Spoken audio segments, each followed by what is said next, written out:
नमस्कार साथियों, मैं कुणाल आप सभी का संस्कृति आईएएस यूट्यूब चैनल पे स्वागत करता हूं। आज की वीडियो में हम लोग बात करने वाले हैं नाटो के एक नए सदस्य के बारे में। आप सभी को पता है कि 1949 में बनाया गया यह सैन्य गठबंधन आज के समय में भी बहुत अधिक प्रासंगिक है। हालांकि इसकी स्थापना के पीछे का जो महत्वपूर्ण कारण था वह तो शीत युद्ध था और रूस के विरुद्ध अपने लिए एक प्रतिरोधक क्षमता विकसित करना था। लेकिन शीत युद्ध के खत्म होने के बावजूद यह संगठन आज भी प्रासंगिक बना हुआ है और निरंतर नए नए सदस्य इसमें शामिल हो रहे हैं। इसी बीच खबर आई है कि अब स्वीडन के लिए रास्ता साफ हो गया है और स्वीडन इसका अगला सदस्य बनने वाला है। ये सभी के लिए बेहद खास और महत्वपूर्ण है और पूरी दुनिया में इस न्यूज़ ने एक बड़ी उथल पुथल मचा दी है। वहीं रूस के लिए चिंताएं भी नई खड़ी हो गई हैं। क्या संभावनाएं हैं कि इसकी वजह से ही एक तीसरा विश्व युद्ध हो सकता है, क्योंकि लगातार नाटो मजबूत हो रहा है, सदस्यों की संख्या बढ़ा रहा है और वैश्विक मानचित्र पर अगर उसकी स्थिति को समझें तो यहाँ पर उसका लगातार विस्तार हो रहा है और अब यह बिल्कुल निकट है रशिया के, बहुत ज़्यादा करीब पहुँच गया है। तो फिलहाल जो हम लोग की न्यूज़ है उसको देखते जानते समझते हुए आगे बढ़ते हैं, लेकिन बेहद महत्वपूर्ण तथ्य हैं आप सभी लोगों के लिए आज की इस वीडियो के अंदर। तो देखिए, अभी जो नई स्थिति है वो यह बनी हुई है स्वीडन के लिए कि इसका जो मार्ग था नाटो का सदस्य बनने के लिए, उसमें दो व्यवधान थे। दो व्यवधानों में नाम शामिल था तुर्की और हंगरी का। दरअसल नाटो के अंदर कभी भी किसी भी नए सदस्य को शामिल करना हो तो यहाँ पर वीटो नहीं चलती, मतलब कोई विशेष अधिकार नहीं है किसी सदस्य के पास। हर एक सदस्य यहाँ पर पूरी तरह से समान है। कैसे समान है? नाटो का नियम यह कहता है कि किसी भी नए देश को शामिल होना हो तो देखिए ज़रूरी है कि पहली बात तो वह एक यूरोपीय देश हो, तभी हम उसको नाटो का सदस्य बना सकते हैं। वहीं दूसरी महत्वपूर्ण स्थिति यह है कि किसी भी सदस्य को नाटो का सदस्य बनाने के लिए ज़रूरी है कि नाटो के वर्तमान में जितने सदस्य हों वह सभी सदस्य उसके लिए सहमति दर्ज करें। लेकिन क्या हुआ था कि जिस समय स्वीडन ने अप्लाई किया था नाटो की सदस्यता के लिए तो तुर्की और हंगरी लगातार विरोध कर रहे थे। अब कानून या नियमों के अनुसार हम स्थिति को समझे तो वह यही कहता है कि जब तक सभी सदस्य सहमति नहीं दर्ज कर देंगे तब तक भाई अब स्वीडन सदस्य नहीं बन सकता। तो बीते दिनों हम लोगों ने चीज़ों को देखा था कि तुर्की ने जो भी दिक्कतें थी उनको सॉल्व किया, इन्होंने आपसी बातचीत की और आपसी बातचीत करने के बाद इन्होंने सहमति दर्ज कर दी और तुर्की ने भी स्वीकृति दे दी कि ठीक है जी, हम सहमत हैं, स्वीडन को नाटो का सदस्य बना लीजिए। अब नई स्थिति आई है हंगरी की, क्योंकि लास्ट बचा था ये यहाँ पे दिक्कत इसके लिए। तो हंगरी की संसद में फिलहाल इसके लिए एक प्रस्ताव रखा गया था, यह प्रस्ताव पारित हो गया है। सभी सदस्यों ने सहमति दर्ज की है कि जी बिल्कुल ठीक है, स्वीडन को नाटो में शामिल करा लीजिए। तो यही दिक्कत थी, अब काम खत्म। अब स्वीडन जो है यह नाटो का अगला, यानी कि हम स्थिति को समझते हुए कह सकते हैं कि 32वां सदस्य बन जाएगा। इसके साथ ही अब यहाँ पर अनेक प्रश्न हम लोग के सामने खड़े हो गए हैं। देखिए, पहला प्रश्न तो हम लोग के सामने आज भी यही है कि नाटो अभी भी विस्तार क्यों कर रहा है? शीत युद्ध के समय बनाया गया था, रशिया के विरुद्ध अपना सैन्य गठबंधन मजबूत करने के लिए आपने तैयार किया था। तीसरे विश्व युद्ध की संभावनाएं प्रबल थी। एक कारण यह भी था उस समय, क्योंकि दूसरा विश्व युद्ध जब खत्म हुआ था दो महाशक्तियां हमें मिली थी। हालांकि यूएसएसआर वाली जो स्थिति थी उस समय हमने देखा कि टूट जाती है 1990 तक आकर के, और उसके बाद फिर विश्व चल रहा है। थोड़ी बहुत उथल पुथल तो अभी भी बनी हुई है। तो पहला कारण हमारे पास में आज यही आती है, पहली बात जो है कि क्यों आज भी विस्तार क्यों हो रहा है। दूसरी बात हम लोग के पास में यह आती है कि जब विस्तार हो रहा है तो कैसे कोई देश का सदस्य बन सकता है। वहीं इसके बाद हम लोग तीसरी स्थिति को समझे तो यहाँ पर यह आती है कि स्वीडन क्यों चाहता है कि उसको नाटो का सदस्य बना लिया जाए। और तीसरी इस बात के अलावा चौथी बात हम लोग को यहाँ पर यह भी समझ लेनी चाहिए कि क्यों लगातार तुर्की और हंगरी विरोध कर रहे थे स्वीडन की नाटो सदस्यता का। बेहद महत्वपूर्ण पहलू है इसमें। और यह भी देख लेंगे कि ठीक है, पिछली बार क्या प्रक्रिया थी, कौन कौन आए थे वगैरह वगैरह, क्या क्या स्थिति बनी हुई है और नाटो से जुड़ करके किसको क्या लाभ हो रहा है। मतलब स्वीडन है लगातार पीछे पड़ा हुआ, कह रहा है सदस्य बना लो, तो कुछ ना कुछ हित तो होंगे ना। अब वैश्विक भू राजनीति में घूम रहे हैं और अपने हितों की परवाह ना करें, ये कैसे ही संभव है? हो ही नहीं सकता। तो देखेंगे कि क्या क्या लाभ होने वाले हैं स्वीडन को। लेकिन लाभ कभी भी एक तरफा नहीं होता। अंतर्राष्ट्रीय स्थिति में अगर आप है तो कभी भी एक तरफा मत सोचिएगा कि एक ही पक्ष लाभ ले रहा है, दूसरा पक्ष के भी कुछ ना कुछ हित जरूर जुड़े होंगे।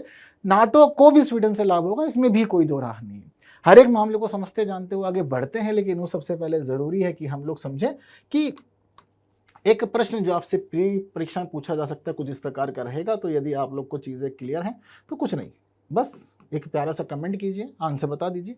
नहीं पता तो वीडियो को अंत तक देखिए, आपको हर एक बात पता लग जाएगी। वहीं अपने मुख्य परीक्षा के नोट्स ज़रूर बना लीजिएगा, क्योंकि वहाँ पर भी जब बातें पूछी जाएँ तो आप अच्छे से चीज़ों को प्रस्तुत कर सकें, परेशान ना हो आप लोग। ठीक है, किसी को कोई दिक्कत परेशानी नहीं है, कोई डाउट नहीं है। चलते हैं आगे और समझते हैं पूरे की पूरी कहानी। देखिए वर्तमान में नाटो की सदस्य संख्या है 31। अगर हम 31 सदस्यों की बात करें तो इस 31 सदस्यों के अंदर 29 देश हैं यूरोपीय।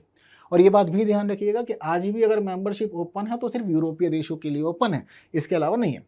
अगर हम बात करें 29 के अलावा दो और देशों की, तो ये दो देश हैं उत्तरी अमेरिकी देश।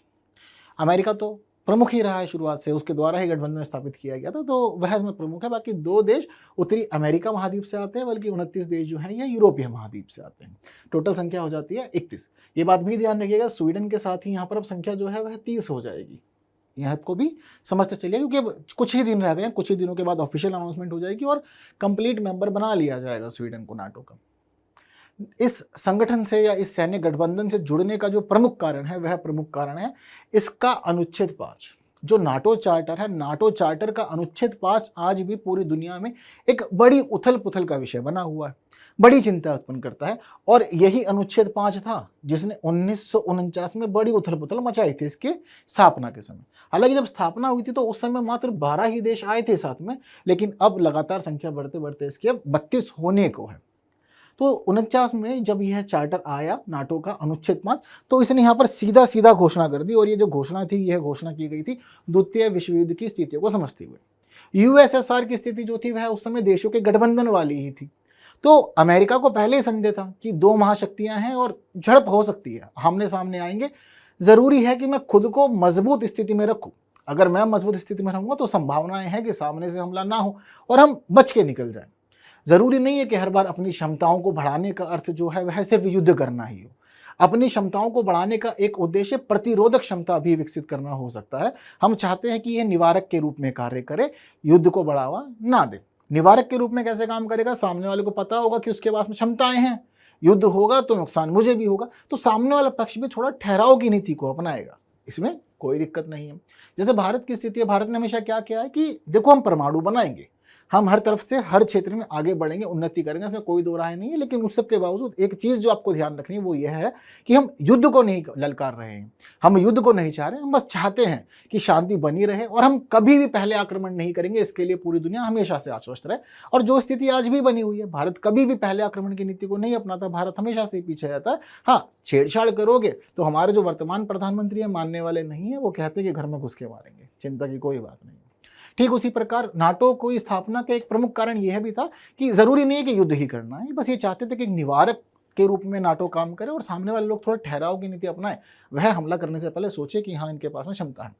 क्या कहता है इसका अनुच्छेद 5? तो अनुच्छेद 5 यहाँ पर यह बात कहता है कि देखिए, नाटो के जितने भी सदस्य हैं, चाहे 1949 की बात करें 12 सदस्यों की, या आज की बात करें जो सदस्य 31 से 32 होने वाले हैं इनकी, तो अनुच्छेद 5 में यह कहा गया कि मान लीजिए जितने भी सदस्य नाटो के हैं, अगर नाटो के किसी भी सदस्य के ऊपर हमला किया जाता है, दुनिया का कोई भी देश अगर किसी भी सदस्य देश के ऊपर हमला करेगा, तो इसका अर्थ यह होगा कि नाटो के सभी देश उस हमले को अपने ऊपर हमला मानेंगे और उस देश के विरुद्ध एक सामूहिक कार्यवाही शुरू कर देंगे। यह स्थिति है इसके अनुच्छेद 5 की, और इसी अनुच्छेद 5 से पूरी दुनिया डरती है, जिसमें रशिया भी शामिल है। रशिया भी डरता है, उसको पता है कि मेरे को बड़ा नुकसान होने वाला है, क्योंकि किसी भी एक देश को छेड़ा तो एक देश को छेड़ते पूरा का पूरा नाटो मेरे अगेंस्ट हो जाएगा, और नाटो मेरे अगेंस्ट होगा तो बड़ी दिक्कत वाली बात हो जाएगी। तो इसलिए चीज़ों को थोड़ा सा सेफ जोन में रखा जाना जरूरी है। तो यह अनुच्छेद हमेशा से चिंताओं का विषय बना रहता है। यहाँ पर कहा गया कि एक सदस्य के ऊपर हमला, इस हमले में सब कुछ शामिल है। मान लीजिए कि अगर आप उसकी सीमाओं पर बलों से हमला कर देते हैं, अगर आप पानी के जहाज़ों से हमला कर देते हैं, या फिर आप हवाई विमानों से हमला कर देते हैं, मतलब जल, थल या वायु, आप तीनों में से किसी भी क्षेत्र से किसी भी नाटो सदस्य के ऊपर हमला करेंगे, तो पूरा समूह उसको अपने ऊपर हमला मारते हुए आपके विरुद्ध हमला शुरू कर देगा, कार्रवाई शुरू कर देगा। बाद में मत कहिएगा कि हमें नहीं पता था। इतना भी क्लियर है। हालांकि देखने वाली बात यही है कि अब तक इसका अनुच्छेद 5 जो है एक बार ही लागू किया गया था, और एक बार जो ये लागू हुआ था, मैं आप लोग को पहले भी बता चुका हूं कि एक बार कब लागू हुआ था। जितने लोगों ने पिछली वीडियोस देखी है, रेगुलर जो लोग देख रहे हैं, वह लोग कमेंट करके मुझे बताएंगे कि मैंने बताया था कि कब पिछली बार लागू हुआ था। जल्दी से वीडियो रोको और कमेंट करो उसका आंसर क्या है। ठीक, तो एक बार ही लागू हुआ था। जितने लोगों ने कमेंट किया, अच्छी बात है, बता देता हूँ कि जिस समय 9/11 का हमला हुआ था वर्ष 2001 में अमेरिका के ऊपर, उस दौरान ही यह लागू हुआ था अनुच्छेद 5, उसके अलावा ही कभी भी लागू नहीं हुआ है। ठीक, चलते हैं आगे। अब आज के समय में हम स्थिति देखें नाटो की, तो नाटो के कुल 31 देश हैं। 31 देशों में अगर हम अंतिम देश की बात करें तो यह है फिनलैंड। शुरुआत के जो 12 देश थे उनकी सूची आप लोग के सामने है पूरी तरह से। Belgium, Canada, Denmark, France, Iceland, Italy, Luxembourg, Netherlands, Norway, Portugal, United Kingdom और यूनाइटेड स्टेट्स। ये शुरुआत ही इसके 12 देश थे। ये इसके शुरुआती 12 देश थे और इसके बाद हम देख रहे हैं कि 1952 से इसकी सदस्य संख्या बढ़नी शुरू हुई थी, 2024 तक आज भी बढ़ रही है। फिनलैंड की एक खास कहानी है, क्योंकि फिनलैंड की खास कहानी इसलिए क्योंकि फिनलैंड ने स्वीडन के साथ ही अप्लाई किया था मेंबरशिप के लिए, लेकिन इसको मेंबरशिप 2022 में अप्लाई करने के बाद 2023 में ही मिल गई थी, जबकि स्वीडन अभी तक संघर्ष कर रहा है। तो ये अगर आप लोग चाहें स्क्रीनशॉट अपने फ़ोन में रखना तो बिल्कुल आप लोग रख सकते हैं, आपका स्वागत है इस मामले में भी। बाकी पूरी की पूरी फाइल जो है, ये पूरी फाइल भी आप लोग को टेलीग्राम में मिल जाएगी, तो आप लोग वहाँ से कंप्लीट फाइल भी ले सकते हैं। चलते हैं आगे। अब स्वीडन के लिए नाटो सदस्यता क्या अर्थ है, ये समझते हैं। दरअसल स्वीडन की स्थिति पूरी दुनिया में इस मामले में खास है कि इसने पिछले 200 वर्षों के लगभग, मतलब 200 से अधिक वर्ष हो गए हैं, स्वीडन ने पूरी दुनिया में कहीं पे भी कोई युद्ध नहीं लड़ा है। यह युद्धों से परे है, यानी कि युद्ध जैसी स्थिति या सैन्य गठबंधन में शामिल होना इसने कभी पसंद नहीं किया। इसके लिए स्थिति कहती है कि नेपोलियन युद्धों की समाप्ति के बाद से स्वीडन ने तटस्थता का रुख अपनाया है, यानी कि हमेशा कहा है कि तुम लोग लड़ते रहो, मैं नहीं शामिल होऊंगा। जो 2 विश्व युद्ध हुए हैं उन दोनों विश्व युद्धों से भी ये परे था, उसमें कोई भूमिका इसने नहीं निभाई है। और इसने हर एक प्रकार से जितने भी सैन्य गठबंधन थे हर जगह पे परहेज किया है, चाहे नाटो की बात क्यों ना हो। हालांकि हमने देखा कई बार इसके सामने प्रश्न आया था कि नाटो में शामिल हो सकता है, लेकिन स्वीडन ने हमेशा से कहा है कि हमारे देश की जो जनता है वह हमें अनुमति नहीं देती कि हम किसी सैन्य गठबंधन में शामिल हो जाएं, और अपनी जनता की राय को मानते हुए ही स्थिति उन्होंने आज तक बरकरार रखी हुई है और सैन्य गठबंधन में शामिल नहीं हुए। लेकिन जब शीत युद्ध खत्म हुआ तो शीत युद्ध खत्म होने के बाद इन्होंने थोड़ा सा अपनी पॉलिसी में चेंज किया। इन्होंने सैन्य गठबंधन में शामिल होने के स्थान पर इन्होंने नीति अपनाई है सैन्य गुटनिरपेक्षता की। इनको पता था कि देखो सेना होना जरूरी है, एक मजबूत सेना आपके पास में होगा तो आपकी स्थिति को बल दे सकता है, कोई दिक्कत नहीं है। तो उन्होंने तटस्थ नीति को बदला, इन्होंने सैन्य गठबंधन की तरफ रुख ना करके सैन्य गुटनिरपेक्षता की तरफ रुख किया। क्यों किया? क्योंकि इन्होंने बाद में शांति अभियानों में अपनी सेना भेजनी शुरू कर दी। शांति अभियानों में पार्टिसिपेट कर रहे थे, लेकिन कहीं पे भी युद्ध में इन्होंने पार्टिसिपेट नहीं किया। जहां जहां शांति बनाने की बात आती थी वहां ये अपनी सेना भेज दिया करते थे। तो इस प्रकार सैन्य गुटनिरपेक्षता को उन्होंने बढ़ावा दिया, और सैन्य गुटनिरपेक्षता को बढ़ावा देने का ही अर्थ है कि इसने नाटो के साथ अपने संबंधों को मधुर किया है। नाटो के ही इस प्रकार के अनेक अभियान थे जहां पर इसने सेना भेजी है, युद्धों में शामिल नहीं हुआ पर सपोर्ट करना शुरू कर दिया था इसने अच्छे से। तो इसी के अकॉर्डिंग पिछली शताब्दी के अंत से ही नाटो के साथ संबंधों को बढ़ाया। 1994 में इसने शांति के लिए साझेदारी कार्यक्रम में अपनी पार्टिसिपेशन सुनिश्चित किया, भागीदारी की, और कहा कि ठीक है, जहां जहां पर नाटो को शांति के लिए स्वीडन की जरूरत पड़ेगी वहां पर स्वीडन आगे खड़ा होगा। वहीं 1997 में यूरो अटलांटिक साझेदारी परिषद में भी यह शामिल हो गया था। तो संबंध जो थे इस प्रकार से मधुर हो रहे थे। पूर्ण सदस्यता के लिए आगे नहीं आया, कारण था इसकी जनता का लगातार मना कर देना कि नहीं, हम लोग शामिल नहीं होंगे, हम नहीं चाहते नाटो का सदस्य बने। नाटो का सदस्य बनने से थोड़ी चिंताएं हो जाएगी और हमारी जो तटस्थता की नीति है वह बदल जाएगी, अब हम तटस्थ नहीं रहेंगे। सब चीज़ें देखी जानी समझी, लेकिन अचानक से वर्ष 2022 में स्वीडन को तब डर लगा और इसका दिल तब दहल गया जब इसने देखा कि हमारा ही पड़ोसी रशिया हमारे ही दूसरे पड़ोसी यूक्रेन के ऊपर हमला कर दिया है, और हमला ऐसा किया है कि आज तक यह युद्ध समाप्त नहीं हुआ है। ये हम सभी लोग देख रहे हैं। तो 2022 में जिस प्रकार से यह पूरी घटना हुई थी, इस घटना के बाद से हमने देखा कि स्वीडन की जो नीति थी उसमें एक बड़ा परिवर्तन हुआ। स्वीडन ने देखा कि फरवरी 2022 में हमला हुआ है यूक्रेन के ऊपर रशिया के द्वारा, तुरंत मई में जिस समय अप्लाई करना था नाटो की मेंबरशिप के लिए, तो मई 2022 में स्वीडन ने फिनलैंड के साथ में ही अप्लाई कर दिया कि जी हम भी चाहते हैं कि हमें नाटो का सदस्य बना लिया जाए। शुरुआती स्थिति हमने देखी कि फरवरी 2022 में मात्र 38% जनता ही स्वीडन की चाहती थी कि नाटो का मेंबर बने, लेकिन उसके बाद हमने देखा कि कुछ ही महीनों में स्थिति बदल गई और देश की जनता का एक बड़ा रुझान हो गया नाटो की सदस्यता की तरफ, और सबने कहा कि जाओ और सदस्य बन करके आओ। रीज़न क्या है? जो रीज़न देखिए अभी भी वही है, इसका आर्टिकल 5, ये आप लोग को ध्यान रखना है। आर्टिकल 5 खास इसलिए है क्योंकि स्वीडन भी चाहता है कि मैं सुरक्षित रहूं। मैं सुरक्षित कब रहूंगा? जब मेरे पास प्रतिरोधक क्षमता होगी। रशिया को भी पता लगना चाहिए ना कि इसके समर्थन में इसके भाई बंद खड़े हुए हैं। जब इसके भाई बंद खड़े होंगे तो फिर वो डरेगा। यूक्रेन के साथ में दिक्कत यही हुई है, यूक्रेन नाटो का सदस्य नहीं बना था, रशिया ने हमला कर दिया। अब हमला करने के बाद क्या हुआ कि सपोर्ट जो है ना, सभी देश, हमको पता है, दुनिया को सबको पता है कि छोटा देश रशिया के सामने नहीं टिक सकता। पश्चिमी देश लगातार समर्थन दे रहे हैं क्योंकि वह सभी लोग रशिया के अगेंस्ट हैं। तो दुश्मन का दुश्मन दोस्त होता है, सीधी पॉलिसी यही अपनाई जा रही है। पश्चिमी देश सपोर्ट कर रहे हैं, कोई दिक्कत नहीं, लेकिन सपोर्ट करने के बावजूद अगर यूक्रेन नाटो का मेंबर होता तो आज स्थिति दूसरी होती। या तो रशिया हमला ही नहीं करता, और अगर हमला करता तो एक बड़ा युद्ध हम सभी को देखने को मिलता, इसमें कोई दो राह बिल्कुल भी नहीं है। तो ठीक इसी प्रकार अब स्वीडन चाहते हैं कि पहले से ही अपना पक्ष मजबूत कर लो। कई बार ऐसा होता है ना कि हमें बता दिया जाता है या हम जान जाते हैं कि आगे इस काम को करने से गड़बड़ होगी, तो हम पहले से ही अपनी चीज़ें मजबूत कर लेते हैं, ताकि जब कभी भी ऐसी ऐसी चीज़ें हम लोग के सामने आए तो हम उसके लिए तैयार रह सकें। तो ठीक वही नीति को फॉलो कर रहा है स्वीडन, और यहाँ से इसने तैयारी शुरू कर दी। तो देखिए अब हमें पता लग रहा है कि स्वीडन ने एक लंबे समय से अप्लाई किया हुआ है, लेकिन सदस्यता नहीं मिली। मई 2022 में इसने अप्लाई किया था, फरवरी 2024 में जाकर इसको सदस्यता मिलने वाली, रास्ता यहाँ पर क्लियर हुआ है। तो देखिए इसकी सदस्यता के लिए जो दिक्कतें खड़ी कर रहे थे वह तुर्की और हंगरी कर रहे थे। दरअसल यहाँ पर दिक्कत यह आ रही थी कि तुर्की कह रहा था कि आपके यहाँ की जो स्थिति है वह हमें ठीक नहीं लगती और सुरक्षा के लिए भी एक खतरा है। तो आपके यहाँ जिस प्रकार की घटनाएं होती हैं, जिस प्रकार की नीति आप पालन करते हैं, ये ठीक नहीं है अंतर्राष्ट्रीय व्यवस्था के लिए, और हम सभी को एक ही प्रकार की नीतियों का पालन करना चाहिए। हंगरी से ही पूछा गया था क्यों मना कर रहे, तो हंगरी ने कुछ खास चीज़ों को क्लियर नहीं बताया कि क्या क्या कारण है, लेकिन उसके बावजूद भी हंगरी ने मतलब ठीक है लगातार विरोध किया था, जो अब जाकर समाप्त हो गया है। तुर्की के द्वारा विरोध के अनेक कारण थे। जैसे तुर्की कहता था कि सुरक्षा के लिए खतरा है स्वीडन, क्योंकि तुर्की के अनुरूप स्वीडन की जो पॉलिसीज होनी चाहिए वैसी पॉलिसीज नहीं थी।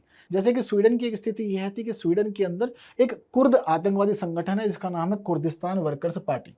इसके जैसे ना कई और संगठन भी हैं। तो तुर्की कहता है कि आप अपने यहाँ पर आतंकवादियों को पनाह देते हैं, इनको समर्थन देते हैं, और आपके द्वारा इनको समर्थन देने से, इनको पनाह देने से आसपास के देशों के अंदर या बाकी जगहों पर घटनाएं होती हैं, जो कि बहुत ज़्यादा गलत है। आपको इस प्रकार के संगठनों को समर्थन नहीं देना चाहिए। लगातार विरोध इस मुद्दे पे हो रहा था। इसके अलावा तुर्की कहता था कि आपके यहाँ पर लोग कुरान जला देते हैं, ये कोई तरीका है? किसी एक धर्म को आपने यहाँ पर सुरक्षा नहीं दे रखी है, आपके यहाँ पर लगातार कुरान जलाने के प्रदर्शन होते हैं, आप लोगों को सज़ा नहीं देते हैं, आपके यहाँ कोई कड़ा कानून नहीं है। ये बात भी स्वीडन ने सुनी। इसके अलावा स्वीडन ने कहा कि आपके यहाँ पर समूहों के लिए कड़े कानून नहीं है, जैसे कि विरोध प्रदर्शन हो गया या आतंकवादी संगठन हो गया, तो इनके लिए कड़े कानून नहीं है आपके यहाँ। आपके यहाँ हथियारों की बिक्री और खरीद बहुत आराम से होती है, इस पर भी प्रतिबंध नहीं है, ये भी गलत है। ये सारे के सारे आरोप जो थे, ये आरोप तुर्की के थे, तुर्की के थे। किसके लिए? तुर्की ये आरोप लगा रहा था यहाँ पर स्वीडन के ऊपर कि आपके यहाँ पर ये सभी गड़बड़ है। अब इन सभी गड़बड़ के बावजूद हम आपको सपोर्ट दे दें नाटो में आने के लिए, और कल को मान लीजिए कि युद्ध जैसी कोई स्थिति बनेगी तो कैसे हम लोग सपोर्ट करेंगे एक दूसरे को? क्योंकि हम लोग की नीतियां तो एक जैसी होनी जरूरी है ना, तभी तो हम लोग हाथ से हाथ पकड़ के खड़े होंगे, कंधे से कंधा मिला के खड़े होंगे, कुछ काम कर पाएंगे। तो इसी के चलते क्या हुआ कि यही सभी मुद्दे थे, तो इन्हीं मुद्दों को लेकर के तुर्की और स्वीडन साथ में बैठे, इन दोनों देशों के हेड्स बैठे, और हेडों ने बैठ करके सारी बातें संभाली। जैसे कि यहाँ पर ये जो हेड्स थे, इन्होंने बैठ के कहा कि ठीक है, जो ये आतंकवादी संगठन वगैरह जो फैल रहे हैं, इनको हम पूरी तरह से प्रतिबंधित कर देंगे, जो कि इसने किया। अभी कुरान के लिए कानून लिया है कि आप कुरान अब नहीं जलाओगे, जलाया तो सजा होगी, कड़े कानूनों का पालन सामना करना पड़ेगा। इसके अलावा जो भी उपद्रवी समूह हैं उनको भी कड़े कानूनों का सामना करना पड़ेगा, और देश भर में कहीं भी हथियारों की बिक्री और खरीद नहीं होगी। ये सब इसने क्लियर कर दिया। ये वो पक्ष थे जहां पर स्वीडन को झुकना था, स्वीडन की सहमति चाहिए थी, स्वीडन ने आगे बढ़ करके हाथ बढ़ाया और चीज़ों को सॉर्ट आउट किया। वहीं तुर्की को भी विशेष लाभ है, तो तुर्की भी अपने लाभों को देखते हुए आगे बढ़ रहा है। दरअसल यूरोपियन यूनियन एक ऐसा समूह है जिसके अंदर स्वीडन एक सदस्य है, लेकिन तुर्की सदस्य नहीं है। अब तुर्की चाहता है कि मैं बन जाऊं सदस्य यूरोपियन यूनियन का, लेकिन वहां भी स्थिति यही है, सभी सदस्यों की सहमति चाहिए, और सभी सदस्यों में स्वीडन भी आता है। तो उन्होंने आपसी सहमति ये बनाई है कि तुर्की नाटो के लिए स्वीडन को समर्थन देगा, और स्वीडन यूरोपियन यूनियन में आने के लिए तुर्की को समर्थन देगा। एक्सचेंज पॉलिसी उन्होंने अपनाई है। तब जाकर के इनके बीच का पूरा विवाद खत्म हुआ है, और अब जाकर के स्वीडन नाटो में आ रहा है, स्वीडन के नाटो में आते यूरोपियन यूनियन में पहुंच जाएगा तुर्की। ये इनके बीच की क्लियर आपसी बातचीत है पूरी की पूरी। तो ये अनेक कारण थे जिसकी वजह से लगातार स्वीडन की सदस्यता नाटो के लिए रुक रही थी।